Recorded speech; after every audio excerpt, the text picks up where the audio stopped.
ಕನಕಪುರ ಮತಗಳ್ಳತನದ ಮತ್ತೊಂದು ಹೆಸರೇ ಕಾಂಗ್ರೆಸ್.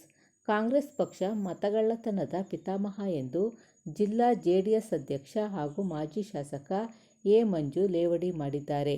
ಬುಧವಾರ ತಾಲೂಕಿನ ಸಾತನೂರು ಹೋಬಳಿ ಕಬ್ಬಾಳು ಪಂಚಾಯಿತಿ ಕೇಂದ್ರದಲ್ಲಿ ಜೆಡಿಎಸ್ ಪಕ್ಷದ ಸದಸ್ಯತ್ವ ಅಭಿಯಾನ ಕಾರ್ಯಕ್ರಮ ಉದ್ಘಾಟಿಸಿ ಮಾತನಾಡಿದ ಅವರು, ಜೆಡಿಎಸ್ ಪಕ್ಷ ರಾಜ್ಯದ ಶ್ರೀಸಾಮಾನ್ಯರ ಬದುಕಿಗೆ ಆಶಾಕಿರಣ. ಪಕ್ಷದ ರಾಷ್ಟ್ರೀಯ ಅಧ್ಯಕ್ಷ ಎಚ್. ಡಿ. ದೇವೇಗೌಡ, ಕೇಂದ್ರ ಸಚಿವ ಎಚ್. ಡಿ. ಕುಮಾರಸ್ವಾಮಿ ನೇತೃತ್ವದಲ್ಲಿ ರೈತರ ಸಾಲ ಮನ್ನಾ, ನೀರಾವರಿ ಯೋಜನೆಗಳಿಂದ ಜನ ನೆಮ್ಮದಿಯಿಂದ ಇದ್ದರು. ಆದರೆ ಕಾಂಗ್ರೆಸ್ ಪಕ್ಷ ಜನತೆಗೆ ಸುಳ್ಳು ಗ್ಯಾರಂಟಿಗಳ ಭರವಸೆ ನೀಡಿ ರಾಜ್ಯದ ಇಡೀ ಅಭಿವೃದ್ಧಿಯನ್ನು ಕಡೆಗಾಣಿಸುತ್ತಿದೆ. ಇದರಿಂದ ಎಚ್ಚೆತ್ತ ಪ್ರಜ್ಞಾವಂತ ಮತದಾರರು ಲೋಕಸಭೆಯ ಚುನಾವಣೆಯಲ್ಲಿ ಕಾಂಗ್ರೆಸ್ಸಿಗರಿಗೆ ತಕ್ಕ ಪಾಠ ಕಲಿಸಿದರು. ಕಾಂಗ್ರೆಸ್ ರಾಷ್ಟ್ರ ಹಾಗೂ ರಾಜ್ಯದಲ್ಲಿ ಧೂಳಿಪಟವಾಗುವ ಕಾಲ ಬಹುದೂರವಿಲ್ಲ. ಬದಲಾವಣೆ ಜಗದ ನಿಯಮ. ತಾಲೂಕಿನ ಜೆಡಿಎಸ್ ಪಕ್ಷ ಹಾಗೂ ಕಾರ್ಯಕರ್ತ ಮುಖಂಡರ ಬಲ ಏನೆಂದು ಲೋಕಸಭೆ ಚುನಾವಣೆ ಫಲಿತಾಂಶದ ಮೂಲಕ ತೋರಿಸಿದ್ದೀರಿ. ಇನ್ನು ಮುಂದೆ ಹಣಬಲ, ತೋಳ್ಬಲ, ಬೆದರಿಕೆಯಿಂದ ಮತ ಪಡೆಯುವ ಕಾಲ ಮುಗಿದಿದೆ. ತಾಲೂಕು ಜನತೆ ಸಚಿವ ಡಿ. ಕೆ. ಶಿವಕುಮಾರ್ ಸರ್ವಾಧಿಕಾರಕ್ಕೆ ಅಂತ್ಯ ಆಡುವ ಕಾಲ ಸಮೀಪವಿದ್ದು, ಪಕ್ಷದ ಮುಖಂಡರು ಹಾಗೂ ಕಾರ್ಯಕರ್ತರು ಎದೆಗುಂದದೆ ಪಕ್ಷಕ್ಕೆ ಹೆಚ್ಚು ಸದಸ್ಯರನ್ನು ಸೇರ್ಪಡೆ ಮಾಡುವ ಮೂಲಕ ತಾಲೂಕಿನಲ್ಲಿ ಹೊಸ ಶಕೆ ಪ್ರಾರಂಭಿಸುವಂತೆ ತಿಳಿಸಿದರು. ಈ ಸಂದರ್ಭದಲ್ಲಿ ಮಾಜಿ ಶಾಸಕರಾದ ಎ. ಮಂಜು, ತಾಲೂಕು ಅಧ್ಯಕ್ಷ ಬಿ. ನಾಗರಾಜು, ಕಬ್ಬಾಳೇಗೌಡ, ರಾಜೇಶ್, ಸಿದ್ದಮರಿಗೌಡ, ಚಿನ್ನಸ್ವಾಮಿ, ಸ್ಟುಡಿಯೋ ಚಂದ್ರು, ರಾಜೇಶ್ ಮುಂತಾದ ಮುಖಂಡರು ಭಾಗವಹಿಸಿದ್ದರು. ಪ್ರತಿ ಲೋಕಸಭಾ ಚುನಾವಣೆಯಲ್ಲೂ ಕೂಡ ಬೆಂಗಳೂರು ಸೌತಲ್ಲೂ ಓಟ್ ಹಾಕೋರು, ಕನಕಪುರದಲ್ಲೂ ಬಂದು ಓಟ್ ಹಾಕೋರು. ಬೆಂಗಳೂರು ದಕ್ಷಿಣ ಇದರಲ್ಲಿ ರಾಜರಾಜೇಶ್ವರಿ ನಗರದಲ್ಲಿ ಬಂದು ಓಟ್ ಹಾಕಿ ಇಲ್ಲಿ ಬಂದು ಓಟ್ ಹಾಕೋರು. ಏನಾಯ್ತು? ನೀವು ಓಟ್ ಕಳ್ತನ ಮಾಡ್ತಾ ಇರೋದು. ಕಳ್ತನದಲ್ಲಿ ಓಟಲ್ಲಿ ನೀವು ಗೆದ್ದಿರೋರು ರಾತ್ರಿ 12 ಗಂಟೆಯಲ್ಲಿ ಕೂಪನ್ಗಳನ್ನು ಕೊಟ್ಟು ಬೆಳಗ್ಗೆ 10,000 ರೂಪಾಯಿ ತಗೊಳ್ಳಿ, ನೀವು ಹೋಗಿ ಯಾವ ಮಾಲ್ಗಳಲ್ಲಿ ಹೋಗಿ ನೀವು ಇದನ್ನ ಕೊಟ್ಟರು ನಿಮ್ಗೆ 10,000 ರೂಪಾಯಿ ಹೊರತು ಏನಾದ್ರೂ ಸಾಮಗ್ರಿಗಳು ಕೊಡ್ತವ್ರೆ ಅಂತೇಳಿ ಮಾಡದಂತವ್ರು. MLA ಎಲೆಕ್ಷನ್ನ ಯಾಮಾರಿಸಿ ಗೆದ್ದಿರಿ. ಅದೇ MP ಎಲೆಕ್ಷನ್ಗೆ ಏನಾಯ್ತು? ನೀವು ಮಾಡಿದ ಮೋಸ ನಿಮ್ಗೆ ಮುಳು ಆಯ್ತು, ನಿಮಗೆ ತಿರುಗಾಣ ಆಯ್ತದು. ನೀವು ಅವತ್ತು ಪ್ರಾಮಾಣಿಕವಾಗಿ ನೀವು ಮಾಡಿ, ನೀವು ಯಾವುದೇ ಕಾರಣಕ್ಕೂ ನನ್ನ ನಿಖಿಲ್ ಕುಮಾರಸ್ವಾಮಿಯನ್ನ ಈ ಜಿಲ್ಲೆಯಲ್ಲಿ ಸೋಲಿಸಲಿಕ್ಕೆ ಸಾಧ್ಯನೇ ಆಗ್ತಿರ್ಲಿಲ್ಲ. ನೀವು ಮೋಸ ಮಾಡಿದ್ರಿ, ನಮ್ಮಿಬ್ರನ್ನ ಸೋಲ್ಸಿದ್ರಿ. ಅದೇ ನಾವೇನ್ ಮಾಡಿದ್ವಿ, ಜನರ ಹತ್ರ ನ್ಯಾಯ ಕೇಳಿದ್ವಿ. ನಿಮ್ಗೆ ಕೂಪನ್ ಕೊಟ್ಟಿದ್ರಲ್ಲ, ಅದಕ್ಕೇನಾದ್ರೂ ಕೊಟ್ರಾ? ಹೋಗ್ಲಿ ಒಂದು ಕಾಫಿ ಗ್ಲಾಸ್ ಕೊಡ್ರಿ, ನಿಮ್ಗೆ ಆ ಕೂಪನ್ ಕೊಟ್ಟಿರೋದಕ್ಕೆ ನೀವೇನಾದ್ರೂ ಒಂದೇ ಒಂದು ಕಾಫಿದು ಕಪ್ ಕೊಡ್ರಿ ಅಂತ ಅಂದ್ವಿ. ನಾವು ಓಟ್ ಹಾಕಕ್ಕೆ ನಮ್ ಗುರುತಿಗೆ ಕೊಟ್ಟಿದ್ದು ಅಂತ ಹೇಳಿದ್ರು, ಗುರುತು ತೋರಿಸಿದ್ರು. ಮತ್ತೆ MP ಎಲೆಕ್ಷನ್ ಬಂದಾಗ ಇಲ್ಲಿ 2.25 ಲಕ್ಷ ಲೀಡಿನಲ್ಲಿ ಡಾಕ್ಟರ್ ಮಂಜುನಾಥ್ ಅವ್ರು ಗೆದ್ದು ಬಿಟ್ಟಿದ್ದಾರೆ. ಇಲ್ಲೂ ಕಳ್ಳ ಮತದಾನ ನಡೆದಿದೆ ಅಂತೇಳಿ ಭಾಷಣ ಮಾಡ್ತೀರಲ್ಲ, ಅವಾಗ ನೀವು ಗೆದ್ದಿರಲ್ಲ 2018ರಲ್ಲಿ MP ಚುನಾವಣೆಯಲ್ಲಿ 3.25 ಲಕ್ಷದಲ್ಲೇನೋ ಗೆದ್ರಿ. ಅವಾಗ ನಡೆದಿರ್ಲಿಲ್ವಾ? ಅವಾಗ ಯಾರು ಹೇಳ್ಬೇಕು? ಬಿಜೆಪಿ ಅವ್ರು ಹೇಳ್ಬೇಕಾ? ನೀವು ಕಳ್ಳೋಟ್ ಹಾಕ್ಸ್ಕೊಂಡ್ಬಿಟ್ಟಿದ್ದೀರಿ, ಹೆಂಗಿದ್ರಿ ಲೆಕ್ಕ ಕೊಡಿ ಅಂತ ಕೇಳ್ಬೇಕಾ? ಏನ್ ಮಾತಾಡ್ತಾರೆ? ಏನ್ ನಮ್ಮ ಹತ್ರ ಹಣ ಇದೆ, ನಾವು ಮಾಡಿದ್ದೇ ಆಟ, ಇಲ್ಲಿ ನಾವು ಹೂಡಿದ್ದೇ ಆಟ, ಅದೇನೋ ಹೇಳ್ತಾರಲ್ಲ, ಹಂಗೆ ನೀವ್ ಏನೇನ್ ಮಾಡ್ತೀರಲ್ಲ ಸರಿ ಅನ್ಕೊಂಡು ನಾವು ಊನಪ್ಪ ಅನ್ಕೊಂಡು ಕೇಳ್ಕೊಂಡು ಕುತ್ಕೊಬಿಟ್ರೆ ಮಾತ್ರ ಮಂಜು ಸರಿ. ಕೇಳಿದೀವಿ, ನಿಮ್ಮ ಮಾತೆಲ್ಲ ಕೇಳಿದೀವಿ. ಸಮ್ಮಿಶ್ರ ಸರ್ಕಾರ ಬಂದ ಸಂದರ್ಭದಲ್ಲಿ ಕುಮಾರಸ್ವಾಮಿ ಅವ್ರನ್ನ ಮುಖ್ಯಮಂತ್ರಿ ಮಾಡಿದ್ರಿ ಅಂತೇಳಿ ನಿಮ್ಮ ಸಹೋದರರು ಡಿ. ಕೆ. ಸುರೇಶ್ ರವರಿಗೆ ನಾವೇ 6 ತಿಂಗಳು ಮುಂಚೆ JDS ಕೋಟ್ ಹಾಕಿ ಅಂತ ಕೇಳಿದಂತ ಜನ ಮತ್ತೆ ಕಾಂಗ್ರೆಸ್ ಕೋಟ್ ಹಾಕಿ ಇವ್ರನ್ನ ಗೆಲ್ಸಿ ಅಂತ ಕೇಳುವಂತ ಸಂದರ್ಭ ನಿರ್ಮಾಣ ಆದಾಗ ನಾವ್ ಯಾರು ಮೋಸ ಮಾಡಲಿಲ್ಲ. ನಾವು ಮೋಸ ಮಾಡಿದ್ರೆ ಅವತ್ತು ನೀವು ಗೆಲ್ಲಕ್ಕೆ ಸಾಧ್ಯ ಆಗ್ತಿರ್ಲಿಲ್ಲ. ನಾವು ಇವೆಲ್ಲವನ್ನ ಮಾಡದಂತ ಸಂದರ್ಭದಲ್ಲಿ ನೀವಿವತ್ತು ನಮ್ಮ ಕಾರ್ಯಕರ್ತರಿಗೆ ಏನ್ ಕಂಪ್ಲೇಂಟ್ ಮೇಲೆ ಕಂಪ್ಲೇಂಟು, ಕೇಸ್ ಮೇಲೆ ಕೇಸು, ಕೆಲವು ಪೊಲೀಸ್ ಅಧಿಕಾರಿಗಳಂತೂ ಏನಿಲ್ಲ,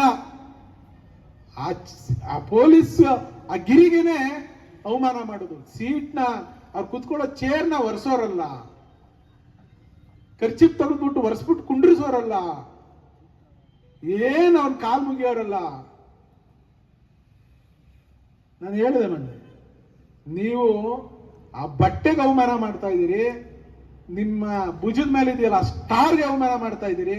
ನೀವೇನಾದ್ರೂ ಇನ್ನೂ ಅವ್ರಿಗೆ ಸೇವೆ ಮಾಡಬೇಕು ಅಂದ್ರೆ ಅವೆಲ್ಲ ಬಿಚ್ಚಿಟ್ಬಿಟ್ಟು ಹೋಗ್ಬಿಟ್ಟು ಅವ್ರ ಮನೇಲಿ ಬಚ್ಚಲು ತೊಳಿರಿ. ಅಷ್ಟಕ್ಕೆ ಮಾತ್ರ ನೀವು ಲಾಯಕ್ಕಿದ್ದೀರಿ, ಪೊಲೀಸ್ಗಿರಿಗೆ ಅಲ್ಲ ಅಂತ ಹೇಳಿದ ಅಷ್ಟೇ. ಧೈರ್ಯದಲ್ಲಿ ಹೇಳ್ತೇವೆ.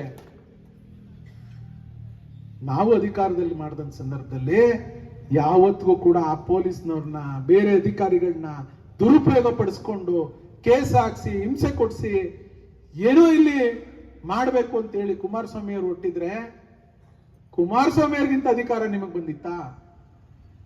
ಯಾವತ್ತಾದ್ರೂ ಒಂದೇ ಒಂದು ಉದಾಹರಣೆ ತೋರಿಸ್ರಿ. ಒಂದು ಕೋಮುಗಲಭೆ ಮಾತಿಸಿರೋದಿರ್ಬೋದು, ಒಂದೇ ಒಂದು ರೈತರುಗಳಿಗೆ ಎತ್ಕಟ್ಟಿ ಗಲಾಟೆ ಮಾಡಿಸೋದಿರ್ಬೋದು, ಅನ್ಯಾಯ ಮಾಡಿಸಿರೋದಿರ್ಬೋದು, ಯಾವುದೋ ಹಣನೋ ಆಸ್ತಿನೋ ಒಡೆದಿರೋದಿರ್ಬೋದು, ಯಾವ್ದಾದ್ರು ಒಂದೇ ಒಂದು ಉದಾಹರಣೆ. ಇವತ್ತು ಜನ, ನಮ್ಮ ಜಿಲ್ಲೆ ಜನ ಮರಗ್ತಾ ಇದ್ದಾರೆ. ಇಲ್ಲ, ನಾವು ಕುಮಾರಸ್ವಾಮಿ ಅವ್ರನ್ನ ಕಳ್ಕೋಬಾರ್ದಾಗಿತ್ತು, ಕುಮಾರಸ್ವಾಮಿ ಅವ್ರನ್ನ ಕಳ್ಕೊಂಡಿದ್ರಿಂದ ನಮಗೆ ಲಾಸ್ ಆಯ್ತು ಹೊರತು ಕುಮಾರಸ್ವಾಮಿ ಅವ್ರಿಗೆ, ದೇವೇಗೌಡರಿಗೆ ಲಾಸ್ ಆಗ್ಲಿಲ್ಲ ಅಂತ. ಏನಾಗ್ತಿತ್ತು? ಇವತ್ತು ಅಭಿವೃದ್ಧಿ ಅಭಿವೃದ್ಧಿ ಏನ್ ನಾವು ಸಿಂಗಾಪುರ ಮಾಡ್ಬಿಡ್ತೀವಿ ಅಂದ್ರು. ಏನ್ ಮಾಡಿದ್ದಾರೆ? ಈ ಜಿಲ್ಲೆಗೆ ಏನಾದ್ರೂ ಒಂದೇ ಒಂದು ಶಾಶ್ವತವಾಗಿರುವಂಥದ್ದು ಮಾಡಿ. ನಿಮ್ಗೆ ಅಧಿಕಾರ ಇತ್ತು, ಏನ್ ಬೇಕಾದ್ರೂ ಮಾಡಬಹುದಾಗಿತ್ತು. ಇವತ್ತು ಇವೆಲ್ಲವನ್ನ ಹಣ ಹಾಕಿ, ಹಣದಿಂದ ನಾವು ಖರೀದಿ ಮಾಡ್ತೀವಿ ಅಂತ ಯಾವ ರೈತ ಇವತ್ತು ನೆಮ್ಮದಿಯಾಗಿದ್ದಾನೆ? ಯಾವ ರೈತ ಕುಟುಂಬ ಇವತ್ತು ನೆಮ್ಮದಿಯಾಗಿದೆ? ಇವತ್ತು ಕರೆಂಟು ಒಂದು TC ಹಾಕೋಬೇಕು ಅಂತ ಅಂದ್ರೆ, ಕುಮಾರಸ್ವಾಮಿ ಅವರು ಸರ್ಕಾರ ಇದ್ದಂತ ಸಂದರ್ಭದಲ್ಲಿ 30,000 40,000ದಲ್ಲಿ ಒಂದು TCಗಳನ್ನು ಹಾಕ್ಸ್ಕೊತಿದ್ರು, ಹೌದಲ್ವಾ? ಇವತ್ತು ಹಾಕ್ಸ್ಕೊಳಕ್ ಆಗ್ತದ? ಇವತ್ತು ಕಾಂಗ್ರೆಸ್ ಓಟ್ ಹಾಕಿರೋರ್ನ ಕೇಳಬೇಕು, ಹಾಕ್ಸ್ಕೊತೀರಾ TC? 4 ಲಕ್ಷ 5 ಲಕ್ಷ. ಇವತ್ತು ಯಾರಾದ್ರೂ ಒಬ್ಬ ತೋಟದಲ್ಲಿ ಮನೆ ಕಟ್ಕೊಂಡ್ರೆ ಅವನ್ಗೆ ಎಲೆಕ್ಟ್ರಿಫಿಕೇಶನ್ ಇಲ್ಲ ಅಂತ ಹೇಳವ್ರೆ. ತೋಟದಲ್ಲಿ ಮನೆ ಕಟ್ಕೊಳಕ್ಕೆ ಒಬ್ಬ ರೈತನಿಗೆ ಹಕ್ಕಿಲ್ವೇನ್ರಿ? ಒಬ್ಬ ರೈತ ಮನೆ ಕಟ್ಕೊಳಕ್ ಆಗಲ್ಲ. ನಮ್ ಕೃಷ್ಣ ಬೈರೇಗೌಡರು ಮಾತಾಡ್ತಿದ್ರು, ಬೆಂಗಳೂರಿನಲ್ಲಿ ಯಾಕೆ ಬಾಡಿಗೆ ಮನೆ ಕಟ್ತೀರಿ ಅಂತ ಕೇಳ್ತಾರೆ. ಅಲ್ಲ ರೀ, ಬೆಂಗಳೂರಿನಲ್ಲಿ ನೀವು ಅಪಾರ್ಟ್ಮೆಂಟ್ಗಳು ಕಟ್ಸ್ಕೋಬೋದಂತೆ. ಒಳ್ಳೊಳ್ಳೆ ಕಂಪ್ನಿಗಳ ಹತ್ರ ಬಂದು, ಕಂಪ್ನಿಯವ್ರು ಬಂದು ಅಪಾರ್ಟ್ಮೆಂಟ್ ಕಟ್ಕೋಬೋದಂತೆ. ನಿಮ್ಗೆ ಕರೆಂಟ್ ಕೊಡಕ್ಕಾಗಲ್ಲ, ನೀರ್ ಕೊಡಕ್ಕಾಗಲ್ಲ, ಯಾಕೆ ಬಾಡಿಗೆ ಮನೆ ಕಟ್ತೀರಿ? ಅಲ್ಲ, ಇದಕ್ಕೇನ ಅರ್ಥ ಇದೆಯಾ? ಯಾವೊಬ್ಬ ಬಡ ಕುಟುಂಬ ಕೂಡ ಇವತ್ತು ಒಂದು ಎಣ್ಣೆ ತಗೊಳಕ್ ಆಗ್ತಾ ಇಲ್ಲ, ಅಡಿಗೆ ಎಣ್ಣೆ, ಒಂದು ಉಪ್ಪು, ಸಕ್ಕರೆ, ಖಾರದ ಪುಡಿ, ಸೋಪ್, ಏನಾದ್ರೂ ತಗೊಳ್ಳಿ, ಬೆಲೆ ಬೆಲೆ ಬೆಲೆ ಬೆಲೆ. ಇಷ್ಟೆಲ್ಲ ಇವ್ರು ದುರಾಡಳಿತ ಮಾಡ್ತಿದ್ರು ನಾವೆಲ್ಲ ನೋಡ್ಕೊಂಡು ಯಾವೊಬ್ಬನು ಕೂಡ ನೆಮ್ಮದಿ ಆಗಿಲ್ಲ ಈ ಸರ್ಕಾರದಲ್ಲಿ. ತಿಳ್ಕೊಳ್ಳಿ, ಒಬ್ಬ ಕಾಂಟ್ರಾಕ್ಟರ್ ನೆಮ್ಮದಿ ಆಗಿಲ್ಲ, ಒಬ್ಬ ಡೆವಲಪರ್ ನೆಮ್ಮದಿ ಆಗಿಲ್ಲ, ಒಬ್ಬ ಬಿಲ್ಡರ್ ನೆಮ್ಮದಿ ಆಗಿಲ್ಲ, ಒಬ್ಬ ಟ್ರಾನ್ಸ್ಪೋರ್ಟ್ ಮಾಡ್ತಾ ಇರೋ ನೆಮ್ಮದಿ ಆಗಿಲ್ಲ, ಒಬ್ಬ ಆಟೋ ಓಡಿಸೋನು ನೆಮ್ಮದಿ ಆಗಿಲ್ಲ, ಒಬ್ಬ ಕಾರ್ ಡ್ರೈವರ್ ನೆಮ್ಮದಿ ಆಗಿಲ್ಲ, ಸರ್ಕಾರಿ ಅಧಿಕಾರಿಗಳು ಕೂಡ ನೆಮ್ಮದಿ ಆಗಿಲ್ಲ. ಅವನು ಕೂಡ ಹಿಂಡಿ ಇಪ್ಪೆ ಮಾಡ್ತಾ ಇದ್ದಾರೆ. ನೀವ್ ಯಾರು ನಂಬಲ್ಲ, ನಾವೆಲ್ಲ ಬೆಂಗಳೂರು ಪಕ್ಕ ಇದ್ದೀವಿ. ಒಬ್ಬ DDLR ಬೆಂಗಳೂರು ಬರ್ಬೇಕಾದ್ರೆ 30 ಕೋಟಿ, ಒಬ್ಬ ADLR 15 ಕೋಟಿ, ಒಬ್ಬ AC 20 ಕೋಟಿ 25 ಕೋಟಿ. ಎಲ್ಲಿಂದ? ಅವ್ರು ಬರ್ತಾರೆ, ಕೊಟ್ಬಿಟ್ಟು ಬರ್ತಾರೆ, ಇಲ್ಲಿ ಅಂಗಡಿ ಬಿಚ್ಕೊಂಡು ಕುತ್ಕೋತಾರೆ, ಬೋಗಸ್ ಡಾಕ್ಯುಮೆಂಟು ಮಾಡ್ತಾರೆ, ಗೋಮಾಳನೆಲ್ಲ ಯಾರ್ದೋ ಹೆಸರು ಬರ್ಸಿ ಯಾರ್ದೋ ಹೆಸರಿಗೆ ರಿಜಿಸ್ಟರ್ ಮಾಡ್ಬಿಟ್ಟು ಹೋಯ್ತಾರೆ. ಇವನ್ನ ಮಾಡ್ತಾ ಇರ್ತಕ್ಕಂಥದ್ದು, ಇವ್ರು ಪ್ರತಿನಿತ್ಯ ಈ ಕೆಲಸವನ್ನ ಮಾಡ್ತಾರೆ. ಅವ್ರಿಗೆ ಅಧಿಕಾರ ಇಲ್ಲದೆ ಕುತ್ಕೊಳ್ಳೋಕೆ ಆಗಲ್ಲ. ಯಾವ್ದಾದ್ರೂ ಒಂದು ಅಧಿಕಾರ ಬೇಕು, ಯಾವ್ದಾದ್ರೂ ಒಂದು ಗೌರ್ಮೆಂಟ್ ಕಾರ್ ಬೇಕು.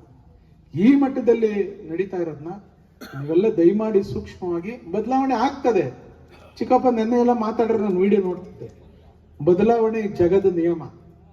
ಯಾರು ಕೂಡ ಇಲ್ಲಿ ನಾವು ಅಜರಾಮರಾಗಿ ಇರ್ತೇವೆ, ನಮ್ದೇ ನಡೀತದೆ, ನಾನೇ ಕೊನೆಯವರೆಗೂ ನನ್ನ ಉಸಿರಿರೋವರೆಗೂ ನಾನೇ ಅನ್ನಕ್ಕೆ ಯಾರ ಕೈಲೂ ಸಾಧ್ಯ ಇಲ್ಲ. ಮುಖ್ಯಮಂತ್ರಿಗಳಾಗಿದ್ದವರೇ ಸೋತಿರೋ ನಿದರ್ಶನಗಳಿದ್ದಾವೆ. ನಾವ್ ಯಾರು ಸಿಂಧಿಯಾರ್ನ ಯಾರು ಸೋಲಿಸ್ತಾರೆ ಅಂತ ಅಂತಿರ್ಲಿಲ್ವೇ ಜನ?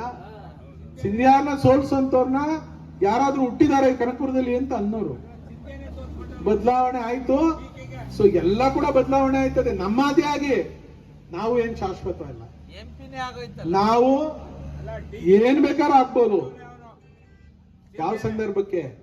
ಅದಕ್ಕೋಸ್ಕರ ದಯಮಾಡಿ ನೀವು ಅಯ್ಯೋ ಇನ್ನೇನಪ್ಪ ಇವ್ರ ಕೈಲಿ ಯಾರಪ್ಪ ಹಿಂಸೆ ಪಡ್ಕೊಳ್ಳೋರು, ಇವ್ರ ಹಿಂಸೆಗೆ ಯಾಕಪ್ಪ ನಾವು ಬಲಿಯಾಗ್ಬೇಕು ಅನ್ನುವಂಥದ್ದು ನಿಮ್ ತಲೆಯಿಂದ ಕಿತ್ತಾಕ್ಬಿಡಿ. ದಯಮಾಡಿ ನೀವು ಈ ಮೆಂಬರ್ಶಿಪ್ ಡ್ರೈವ್ ಅನ್ನ ನೀವು ಮಾಡಿದ್ರೆ 25,000 ಜನ ನಾವು ಸದಸ್ಯತ್ವ ಮಾಡ್ಕೊಂಡಿದೀವಿ ಕನಕಪುರ ತಾಲೂಕಿನಲ್ಲಿ JDSಗೆ ಅಂತ ಹೇಳಿದ್ರೆ ಖಂಡಿತವಾಗ್ಲೂ ಅದು 1,00,000 ಮತವಾಗಿ ಪರಿವರ್ತನೆ ಆಗ್ತದೆ. ನಮ್ ಕೈಲಿ JDS ನವರು 1,00,000 ಹಿಂಗ್ ಬಿಸಾಕಿದ್ರೆ ಯಾರ ಮೆಂಬರ್ ಇದು ನಾಮಿನೇಷನ್ ಮಾಡ್ಲಿ 1,00,000 ಓಟ್ ಹಾಕ್ತಾರೇನು ಅಂತ ಭಯ ಇದ್ದಾಗ ಮಾತ್ರ ಇವತ್ತು ಅವರು ತಗ್ಗಿ ಬಗ್ಗಿ ನಡೀತಾರೆ. MP ಎಲೆಕ್ಷನ್ ಮುಂಚೆ ಇದ್ದಿದ್ದಂತ ಅವ್ರ ದರ್ಪ ದೌರ್ಜನ್ಯ ಇವಾಗ ಹೆಂಗಿದೆ ಅನ್ನೋದು ನಿಮ್ಗೆ ಅರ್ಥ ಆಗಿದೆ, ಹೌದಲ್ವಾ? ಹಂಗೇನೆ ಅಯ್ಯೋಪ್ಪ ರೊಚ್ಚಿಗೆಳ್ತಾರೆ ಇರಪ್ಪ ಯಾಕೆ ಬೇಕು ಅನ್ನುವಂಥದ್ದು ಭಯ. ಆ ಭಯ ಮಡಗ್ಬೇಕಾದ್ರೆ ಏನಾಗಬೇಕು ಅಂದ್ರೆ ನಿಮ್ ಕೈಯಲ್ಲಿದೆ, ನಿಮ್ ಕೈಯಲ್ಲಿದೆ. ಅದನ್ನ ನೀವು ಸರಿಯಾದ ರೀತಿಯಲ್ಲಿ ಉಪಯೋಗಿಸ್ಕೋಬೇಕು. ಸೊ ಹಂಗಾಗಿ ಇವತ್ತೇನು ನಾನು ಜಿಲ್ಲಾಧ್ಯಕ್ಷನಾಗಿ ನನ್ನ ಚಿಕ್ಕಪ್ಪ ಅವ್ರಿಗಿರ್ಬೋದು, ನಮ್ಮ ಪಕ್ಷದ ಎಲ್ಲ ಮುಖಂಡರುಗಳಿಗಿರ್ಬೋದು, ಇವತ್ತು ನೀವೆಲ್ಲ ಏನು ಹೊರಟಿದ್ದೀರಿ, ಕನಿಷ್ಠ 25,000 to 30,000 ನಾವು ಮೆಂಬರ್ಶಿಪ್ ಅನ್ನ ಕನಕಪುರ ತಾಲೂಕಲ್ಲಿ ಮಾಡಿದ್ದೀವಿ ಅನ್ನುವಂತ ಒಂದು ಇತಿಹಾಸ ಬರೀರಿ. ಖಂಡಿತ ನಿಮ್ಮ ಮನೆ ಬಾಗಿಲಿಗೆ ಈ ಅಧಿಕಾರ ಹುಡುಕೊಂಡ್ ಬರ್ತದೆ. ಅದನ್ನ ನಾವು ಮಾಡ್ಬೇಕಾಗಿರೋದು. ನಾವು ಈ ಭಾಷಣ ಮಾಡೋದು ಬೇರೆ, ಅವ್ರನ್ನ ವಿರೋಧಿಸೋದು ಬೇರೆ, ಅವ್ರ ಬಗ್ಗೆ ನಾವು ಮಾತಾಡೋದು ಬೇರೆ. ಆದ್ರೆ ನಾವು ಸಂಘಟಿತರಾಗ್ಬೇಕಲ್ಲ. ನಮ್ಮ ಪಕ್ಷದಲ್ಲಿ ಅಯ್ಯೋ ಯಾರೋ ಫೋಟೋ ಹಾಕಿಲ್ಲ ಅಂತ ಇನ್ನು ಇದು ಮಾಡೋದು, ಇನ್ಯಾರೋ ಬಂದ್ಬಿಟ್ಟವ್ರು ಅವ್ರು ನಮ್ಗೆ ಹೇಳೇ ಇಲ್ಲ ಅಂತ ಇದು ಮಾಡೋದು, ಇವೆಲ್ಲ ಬಿಡಬೇಕು. ಇವೆಲ್ಲ ಇರುವಂತ ಕ್ಷೇತ್ರ ಅಲ್ಲ ಇದು. ಎಲ್ಲರೂ ಸೇರಿ ಒಟ್ಟಾಗಿ ನಾವೇನೋ ಹೊರಟ್ರೆ ಖಂಡಿತವಾಗ್ಲೂ ಕೂಡ ಇಲ್ಲಿ ನಮ್ಗೆ ಜಯ ಸಿಗ್ತದೆ. ನೀವು ಯಾರಿಗೂ ಹೆದರ್ಕೋಬೇಡಿ. ಅಯ್ಯೋ ಏನಪ್ಪ ಏನಾಗೋಯ್ತು ಅಂತ. ದೇವರನ್ನು ಒಬ್ರು ಇದ್ದಾರೆ. ಆ ದೇವರು ನಮ್ಗೆ ಕಷ್ಟ ಅಂದಾಗ ನಮ್ಮ ಮನಸ್ಸಿಗೆ ಸಹಾಯ ಮಾಡ್ಲಿಕ್ಕೆ, ನಮ್ಮ ಮನಸ್ಸಿಗೆ ತೃಪ್ತಿ ಕೊಡ್ಲಿಕ್ಕೆ ಆ ಭಗವಂತ ಇದ್ದೇ ಇರ್ತದೆ. ಅದಕ್ಕೋಸ್ಕರ ನಾವೆಲ್ಲ ಕಾಯ್ಬೇಕು. ಆ ಕೆಲಸ ಮಾಡ್ಲಿಕ್ಕೆ ಇವತ್ತು ನಾವು ಸದಸ್ಯತ್ವ ನೋಂದಣಿಯನ್ನ ಮಾಡ್ಲೇಬೇಕಾಗ್ತದೆ. ಮಾಡಿದಂತ ಸಂದರ್ಭದಲ್ಲಿ ನಿಮಗೂ ಕೂಡ ಈ ಪಕ್ಷದಲ್ಲಿ ನಾನು ಸದಸ್ಯತ್ವನಾಗಿದ್ದೀನಿ ಅಂತ ನಂಬಿಕೆ ಬರ್ತದೆ. ಸೊ ಹಾಗಾಗಿ ನೀವೆಲ್ಲ ಹೆಚ್ಚಿನ ಸಂಖ್ಯೆಯಲ್ಲಿ ನೀವು ಮಾಡಬೇಕು. ಪ್ರತಿಯೊಬ್ಬರು ಕೂಡ ಬೂತ್ ನಲ್ಲಿ ಬುಕ್ಗಳು ತೆಗೆದುಕೊಂಡು ಹೋಗೋದು ಅಂತ ಇರ್ಬೋದು.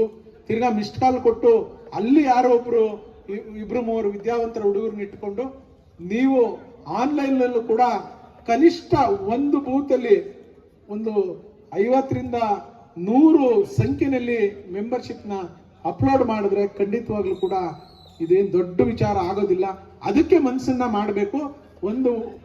ಒಂದು ಮಧ್ಯಾಹ್ನ ಒಂದು ಬೂತ್ ನಲ್ಲಿ ನಾವು ಸಮಯವನ್ನ ಕಳೆದ್ರೆ ಖಂಡಿತವಾಗ್ಲೂ ಆ ಬೂತ್ ಸರಿ ಹೋಗ್ತದೆ.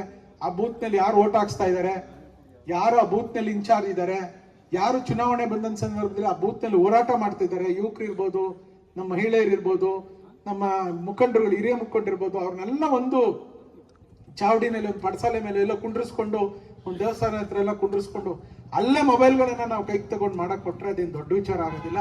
ಅದನ್ನ ತಾವೆಲ್ಲ ಮಾಡಬೇಕು. ನೀವು ಅಷ್ಟೇನೆ. ಕೊಡ್ತೀನಿ. ಎಲ್ರಿಗೂ ನಮಸ್ಕಾರ. ಕೊಡಿ